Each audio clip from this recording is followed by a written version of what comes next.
Pour l'essentiel, on passe au focus. Focus aujourd'hui sur la Côte d'Ivoire. Depuis la crise post-électorale de 2010, le phénomène des enfants violents, surnommés les microbes, pose un réel problème de sécurité dans le pays. Ces jeunes âgés de 10 à 25 ans sont organisés en gangs et n'hésitent pas à tuer. La population commence à s'organiser en milices d'autodéfense avec le risque d'une justice populaire expéditive. Reportage sur cette spirale de la violence signé Sarah Sisman, Marie Demarque et Mélodie Aïssi.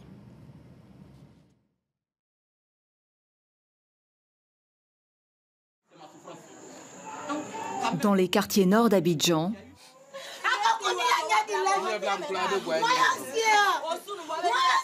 une famille en deuil, ravagée par la douleur.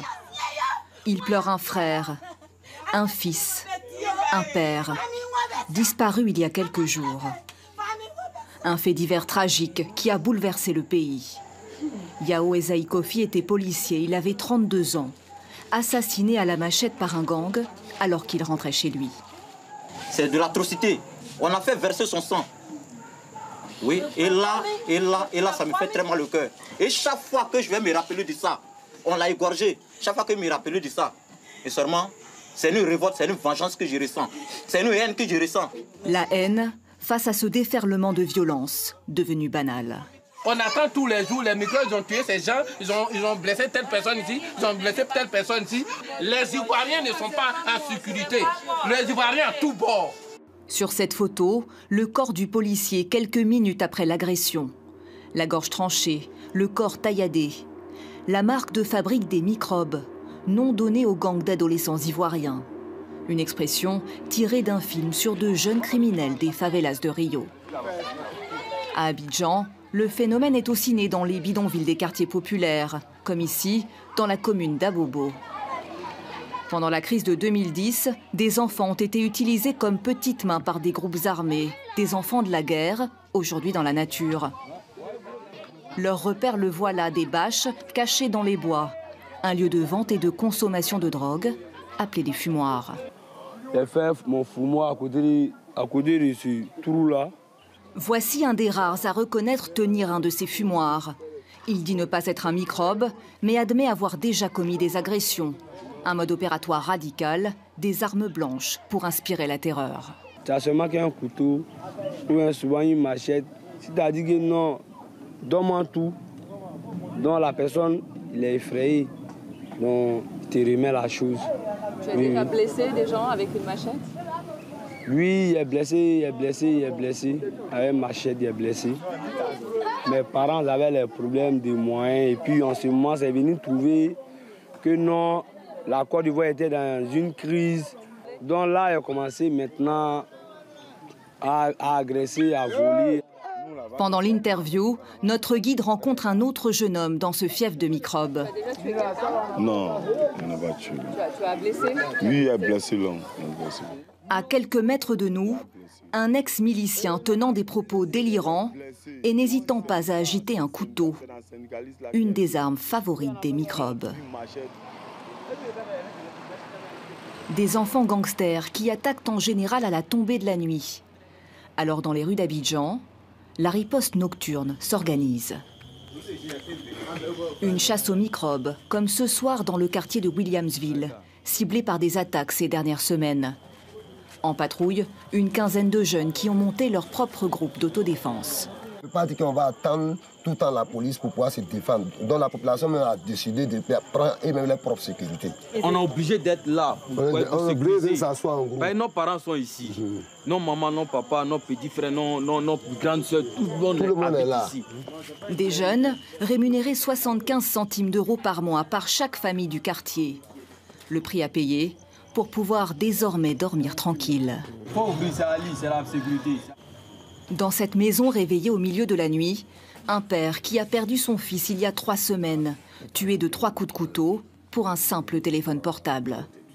Aujourd'hui, il ne compte plus sur la police, mais sur la justice populaire. C'est pas normal que la population fasse la justice, mais si ça arrive à un moment, il faut que on se défende. Une population excédée qui se fait justice elle-même. Comme ces derniers jours, avec plusieurs cas de microbes lynchés par la foule, dont 2 tués dans ce tas d'ordures. Une mort en direct, filmée par des habitants sur leur téléphone. La population a réussi à mettre la main sur les deux là, et puis ils ont déchaîné contre eux, et puis on les a tués. On les a tués avec quoi? Avec les bois, les cailloux, avec les propres machettes. Pour faire face au phénomène, en plus de nombreuses opérations de police, l'État ivoirien a mis en place un programme de réinsertion. Kanaté en est un des bénéficiaires. Cet ex-jeune gangster vient de passer 6 mois dans un centre de redressement où il a appris la couture. Dans cet atelier, pour lui, une formation complémentaire vécue comme une seconde chance. Je vois comme c'est une chance que Dieu m'a donnée. Donc j'essaie de prendre ces chances pour avancer à ça, pour voir qu'est-ce que ça va me donner demain. Stopper les microbes, trouver un métier aux ex-voyous, un immense défi de sécurité en Côte d'Ivoire. Et nous continuons à en parler avec Leslie Varenne, directrice de l'Institut de veille et d'études des relations internationales et stratégiques. Merci beaucoup d'être avec nous. Bonjour. Je parlais tout à l'heure de spirale de la violence en lançant ce reportage. Est-ce que depuis 2010, le phénomène des microbes s'est aggravé? Est-ce que la Côte d'Ivoire s'enfonce dans une violence? Oui, le phénomène s'est incontestablement aggravé. Et prend des proportions absolument inquiétantes. Il y a une véritable psychose en ce moment à Abidjan sur ce problème. Avant, les microbes n'opéraient que dans certains quartiers populaires. Maintenant, ils n'opéraient que la nuit ou à la tombée de la nuit. Maintenant, ils opèrent de jour. Ils sont absolument dans tous les quartiers. Et dernièrement, il y en a même qui commencent à opérer à l'intérieur du pays. Donc, c'est effectivement un phénomène qui s'étend. C'est un phénomène qui s'étend. À mon sens, ce phénomène, il est symbolique de deux choses, à la fois d'une crise sécuritaire et d'une crise sociale. Comme la pauvreté s'aggrave, le phénomène des microbes s'aggrave.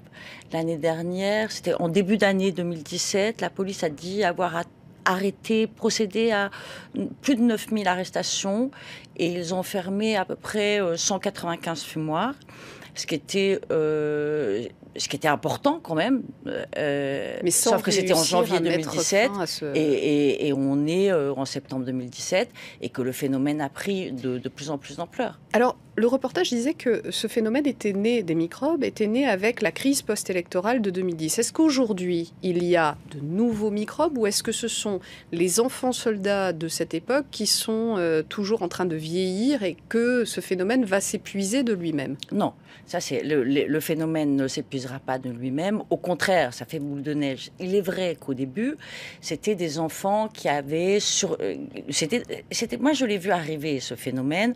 On ne disait pas encore microbes. C'était des jeunes enfants qui avaient sécurisé leur quartier, qui avaient donné de l'aide aux soldats d'Alassane Ouattara, etc. Et qui, à la fin de la guerre, se sont retrouvés totalement dépourvus, n'avaient pas à manger, mais ils se sont retrouvés avec des armes. Et ils se sont constitués en gang à ce moment-là. Et alors ça s'est fait un peu bizarrement. Au début, les seules populations qui étaient touchées, c'était les populations d'Abobo.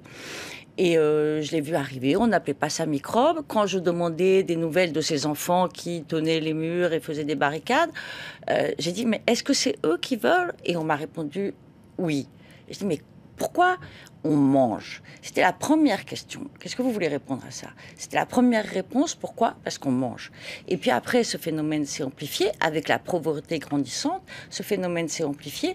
Et maintenant, il ne touche pas seulement l'ethnie majoritaire à Abobo, qui sont l'ethnie du président Malinké. Ça commence à passer dans toutes les ethnies et dans tous les quartiers. Donc, véritablement, c'est devenu un phénomène de société. De la société. Mais ce sont des phénomènes qu'on a vus dans tous les pays instables, qu'on a vus après la guerre en Sierra Leone, qu'on a vus après au Libéria. D'une certaine manière, la délinquance qui s'est opérée en Libye avec les migrants, c'est aussi toutes ces délinquances qui... Justement, qui s'inscrivent dans un pays pas stable. Est-ce que ces pays peuvent donner une solution de sortie? Est-ce qu'on a vu comment ces phénomènes s'épuisent dans ces pays qui ont vécu des crises violentes avant la Côte d'Ivoire? Alors, je pense que la première chose, c'est la stabilité sécuritaire. Or, en ce moment, vous le savez comme moi, Abidjan est traversé par des multiples crises sécuritaires, à la fois dans l'armée, avec les démobilisés, et avec le fait des microbes. Ce qu'il faut savoir aussi, c'est qu'à Abidjan, les policiers ne sont pas armés. Depuis la crise post-électorale, le gouvernement a choisi, comme ces policiers avaient été nommés sous Laurent Gbagbo, par peur qu'ils ne soient pas fidèles, on n'a pas armé les policiers. Donc les policiers sont moins armés que les microbes. Ça devient difficile de les gérer. Donc c'est le premier problème. Et puis le deuxième problème, c'est que faire de ces enfants qui ne vont pas à l'école, qui ne sont pas scolarisés, qui sont désœuvrés et qui ont faim. Merci beaucoup Leslie Varenne pour votre éclairage. C'est la fin de ce focus. Restez avec nous, on se retrouve tout de suite pour un nouveau journal.